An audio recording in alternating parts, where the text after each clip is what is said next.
Hello दोस्तों, स्वागत है आपका मेरे YouTube channel Uttarakhand knowledge hub में। दोस्तों, उत्तराखंड प्रवक्ता स्क्रीनिंग, लोअर पीसीएस और पुलिस भर्ती के सिलेबस के अनुसार आज मैं आपके लिए भारतीय अर्थशास्त्र के महत्वपूर्ण प्रश्न लेके आया हूँ और ये सीरीज का पार्ट 1 है।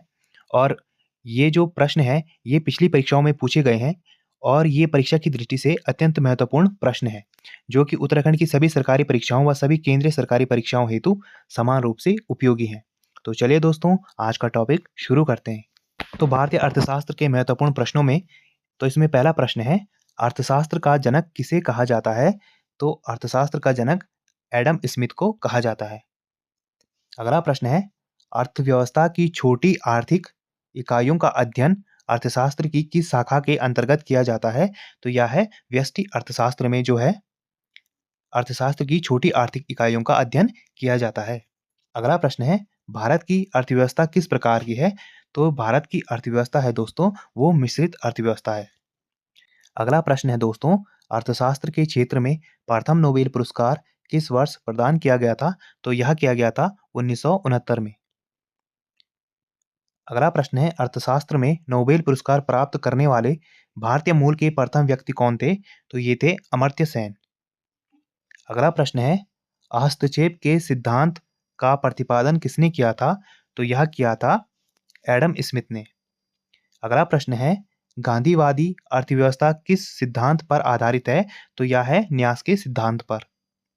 अगला प्रश्न है, भारतीय अर्थव्यवस्था के उदारीकरण का अग्रदूत कहा जाता है डॉक्टर मनमोहन सिंह जी को।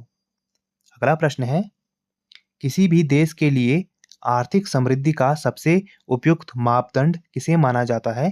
तो यह माना जाता है प्रति व्यक्ति वास्तविक आय को।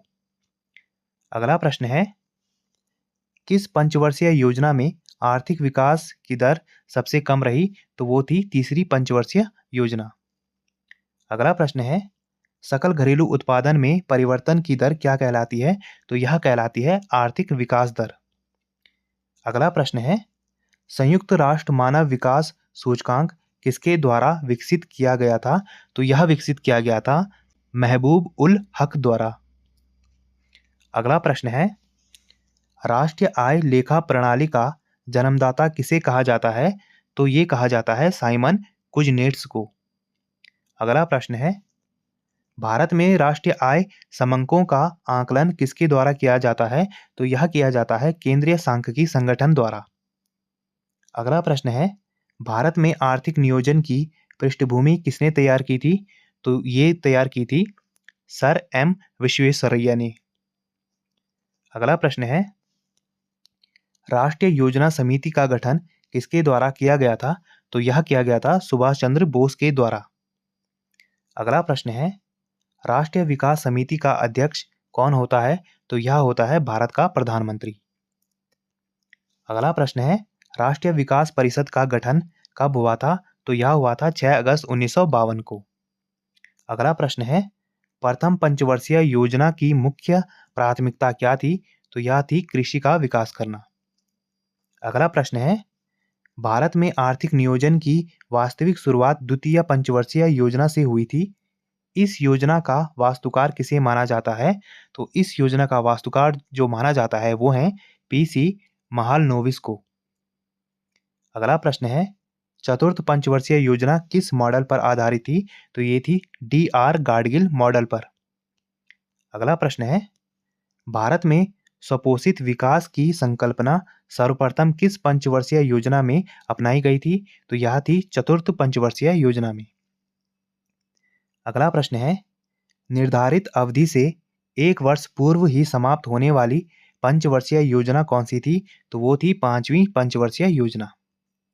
अगला प्रश्न है, गरीबी हटाओ विषय वस्तु पर आधारित गरीबी उन्मूलन कार्यक्रमों को किस पंचवर्षीय योजना में प्रारंभ किया गया था?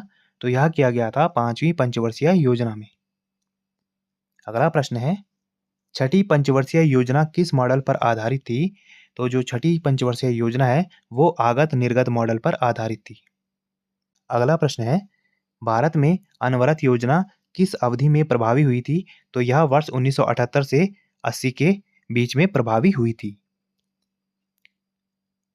अगला प्रश्न है, अनवरत योजना का प्रतिपादन गुन्नार मिर्डल द्वारा अपनी किस पुस्तक में किया गया था? तो यह किया गया था द एशियन ड्रामा में।